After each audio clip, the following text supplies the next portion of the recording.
We all know that monitor brands aren't perfect and sometimes miss the mark with some of their releases. It happened with MSI before, and it's bound to happen with every single brand out there. But this time, the spotlight for the blunder of the moment shines on Dell, specifically with their new release, the Dell G2725D. Links to its best prices are in the description, so let's get to its review. The Dell G2725D is meant to be a stripped-down version of the Dell G2724D, but it's not as simple as that. You won't even need to take the monitor out of the box to notice the first difference from the previous one. In fact, it's before that. The packaging of this monitor doesn't even have any design or finish. It's just a bland box with the Dell logo. Luckily, when you actually take it out of the box, it isn't as bad at all. The materials are decent and on par with the previous monitor. Its rear part gives off an old-school vibe, which isn't half bad to my taste. But the stand is where things start to fall apart.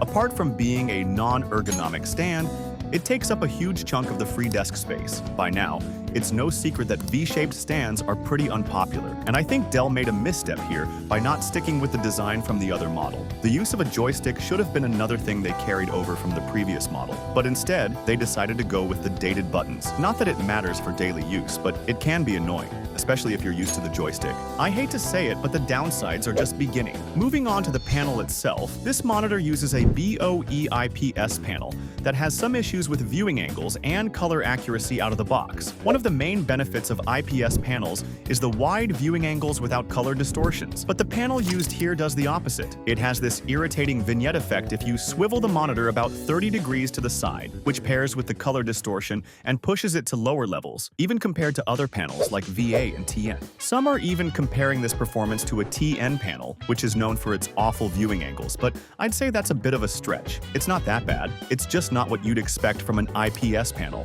Besides, this monitor also has some issues with the out-of-the-box color tones. It has this greenish tint that only goes away if you do some manual tweaking and calibration. Now I have to give it to them when they deserve it. They did manage to implement 10-bit colors here, even though this is a very cheap monitor. So if there is one thing I can't complain about, it's definitely the gradients. This is a 10-bit 99% sRGB monitor with no sRGB mode, which is a shame but could just pass as another way for them to reduce the monitor's final price.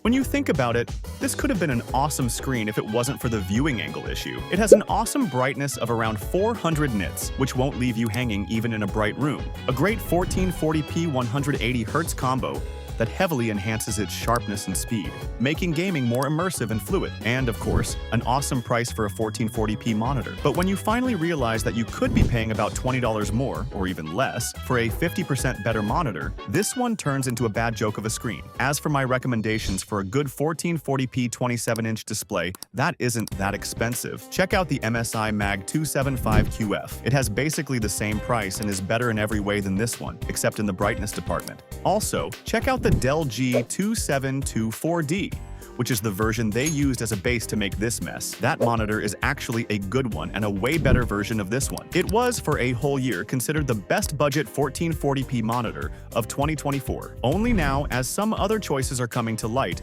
should you consider alternatives, but definitely keep an eye on both of these options. Links are in the description. Click here if you want to see an actual good budget 1440p monitor, and here for the best budget monitors of the year. Thanks for watching. Subscribe for more, and I'll see you in the next one.